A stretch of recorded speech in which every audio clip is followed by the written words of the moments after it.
kuna vitu ambavyo vinasababisha kwamba mtoto aweze kupata ugonjwa. Hasa unaweza kukuta kuna bakteria ambao wanasababisha magonjwa. Sasa kwa watoto siku za nyuma ulikuwa ni tatizo kubwa, lakini sasa hivi linakwenda linapungua. Kwamba ukikuta mama alipata maambukizi ya gonorea, hiyo ni bakteria bacteria infection, kama hakutibiwa, unajua wanakwenda kliniki hatua kwa hatua. Kwa hiyo kule kliniki wanatakiwa watibiwe. Lakini kama huyu mama ametoroka hajatibiwa, mtoto anapozaliwa kuna possibility ya kupata conjunctivitis ambayo ni ya gonorea. Na ni mbaya kabisa, inaweza kuleta upofu.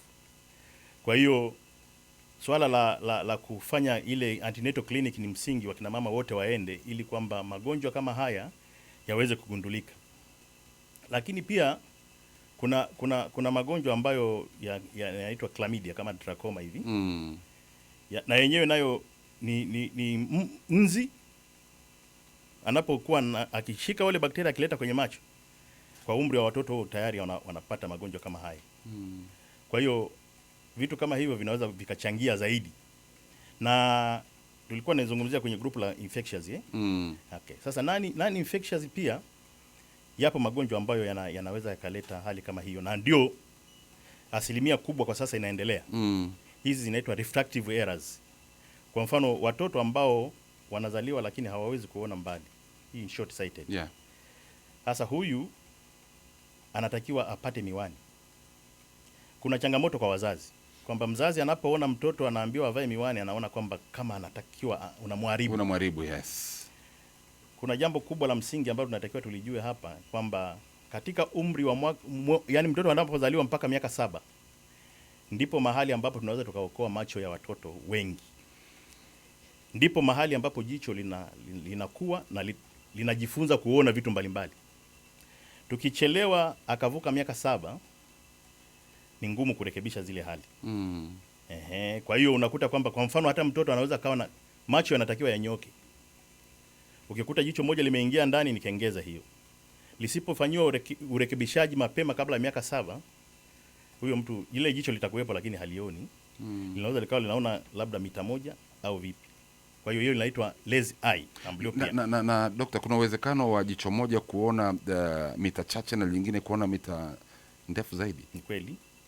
Hiyo hali ipo na inaitwa anisometropia. Kwa hiyo unaweza kukuta kwamba mtoto anazaliwa, kwa mfano tulizungumzia swala la congenital cataract. Mtoto anazaliwa, unakuta kuna lenzi, jicho moja lina ukungu. Sasa unakuta lingine sio kwamba yanakuja yote kwa mara moja. Unaweza kukuta lingine lina mwanga zaidi kuliko lingine.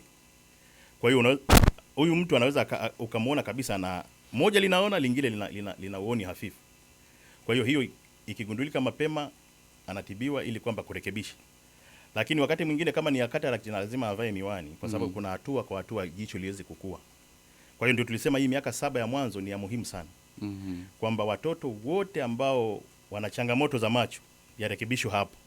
Baada ya hapo ile 100% za urekebishaji wa uoni wa macho ni ngumu kabisa. Na huyu mtoto daktari anayevaa miwani sasa hivi akiwa bado mdogo, ni ataendelea kuvaa katika maisha yake yote au kuna muda ile miwani inabidi aitoe? Tunashauriwa kwamba watoto wote kabla hawajaenda hata huko chekechea tu tumeisha gundua matatizo yao ya macho. Sasa anaweza akavaa miwani yani kwa ushauri wa kitaalamu anatakiwa avae miwani kila miezi 6 anatakiwa aonane na daktari wa macho. Ili kwamba kuna namba inabadilishwa, akivaa vizuri namba ile inapungua. Na inaweza ikafika mahali akaona kwa asilimia zote. Lakini kama kutakuwa hakuna ufuatiliaji wa maana ni changamoto. Ufuatiliaji ni wa msingi sana, kwa sababu mara ya kwanza anaambiwa uje baada ya miezi 6 anabadilishwa lenzi kwamba namba inapungua. Akivaa vizuri inafika mahali inakuja 00, anaweza kaacha ile miwani. Lakini tufanye mapema kabla ya miaka 7.